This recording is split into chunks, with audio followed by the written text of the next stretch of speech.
Fuck it, let's talk about it, man. Frankie Diamonds TV, like, share, subscribe. So over the weekend in Atlanta, they did this Revolt TV Summit, and I didn't watch all of it. I watched some of it, but of course, you've seen the clips where Ti shut down Candace Owens about her support for Trump, and when was America ever great? And then you had Killer Mike, who even extended and said, what you see is a bunch of rich people arguing, free people arguing over who's the best master. And to me, Killer Mike was really the only person who was up there that was really knew what he was talking about. Because, even though I don't think most rappers or celebrities should speak for us, if there's anyone who can, who knows, it's him because of his background, where he comes from. He went to Morehouse. He comes from a political activist type of background, if you know Killer Mike's story. But it's getting to a point where it's like, black people deserve better than this shit. Why do we rely on celebrities to speak for us and our issues? Don't get me wrong, I'm pretty sure it was cool whoever went to the Revolt Summit in Atlanta. You had a good time. You got to meet some celebrities and stars. But we're the only group that relies on celebrity to speak for us. And I'm talking from Jews, Asians, Mexicans, Latinos, all the way down to the LBGTQRSV, whatever, whatever they call themselves now. They don't, when they have a problem, they don't get Ellen DeGeneres to speak for them, or Elton John, or just any old famous gay person. They get professionals.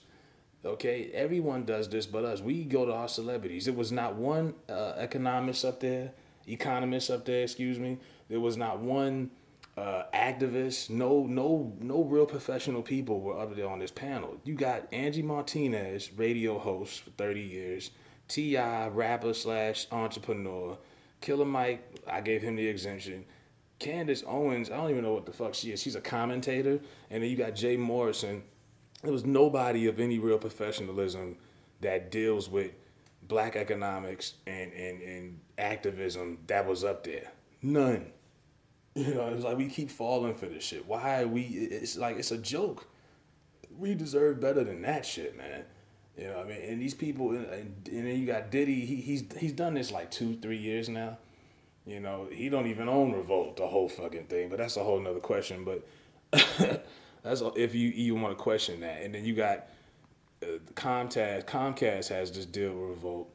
And it's crazy because Comcast is actually in a lawsuit right now with Byron Allen, one of the only black television owner whole.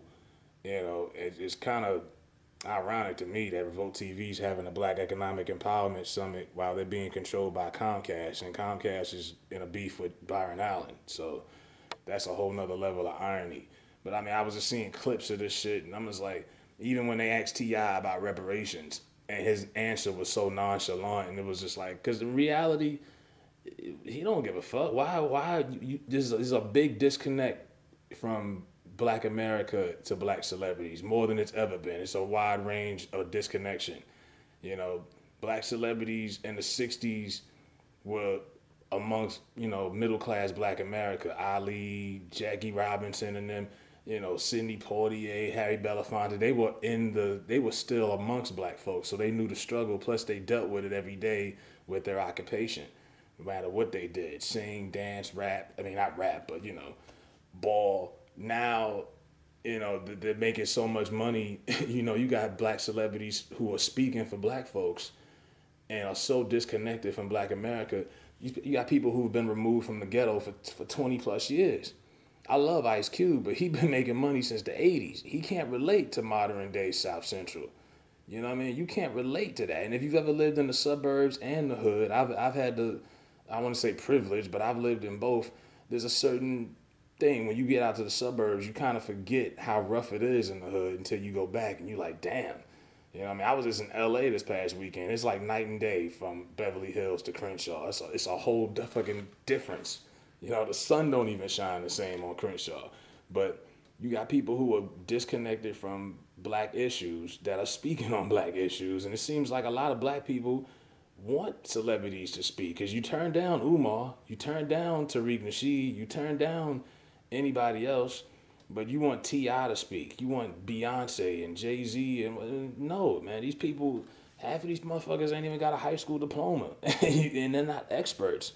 You know, you just want them to speak because they're cool to you and you think you relate to them. But in reality, you only relate to them based off culture because money talks. And you definitely can't relate to what T.I. got in his bank account and compared to yours if you got one.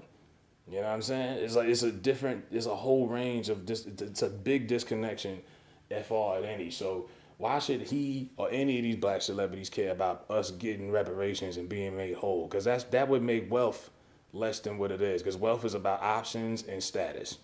Wealth determines what school your kids go to, what kind of clothes you can buy, what kind of vehicle you can purchase, what kind of home you can live in, condo, loft, apartment, house, mansion. That's what wealth is about. First class or coach and options. Can you pass something down to your family? Can you start a business?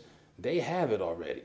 So why can I expect people who already are set for life financially to care about black wealth and the lack of wealth that black people generate in this country? It just doesn't make any sense to me. You know, so that's how I got out of that. You know, what I got out of the Revolt Summit, and then Candace Owens. I mean, she's Trump, make America great again. That's the only thing T.I. did say that was really, yeah. When was it great, bitch? Because it was never great for us. You know, never. You know, it was time, and times have been rougher now than it is. I mean, you got less black people who own homes now than you had in the '60s. You know, everybody grandma had a house back in the day. How many niggas own homes now? It's a different climate out here right now. But it just keeps going. Like I said, we're the only group of people who continuously depend on celebrity to speak for us. And at some point, you got to sit there and say, okay, this is a joke. We deserve better than this. I don't see any other group using celebrities to speak for their issues. Even the Latinos, they not. It's Mario Lopez, Jennifer Lopez. You don't see these people speaking for them. They got experts who do this shit.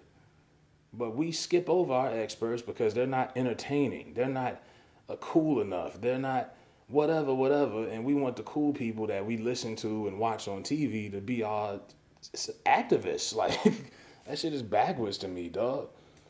But yeah, I mean, I'll go back and check this shit out again. I know somebody gonna say, "Well, what are you gonna do about it?" Look, this is commentary. All right, I don't have the resources and the money to do certain things that some of these people should be doing. You know, Oprah had the resources and money. She could have opened up a couple of schools in Chicago in her backyard. She wouldn't open up one in Africa instead. That's like cutting your neighbor's grass and your grass is knee high. You know, it's backwards. You take care of your backyard first. But that's all I'm saying about this revolt shit. I mean, check it out if you haven't already. What your opinion is on it, let me know.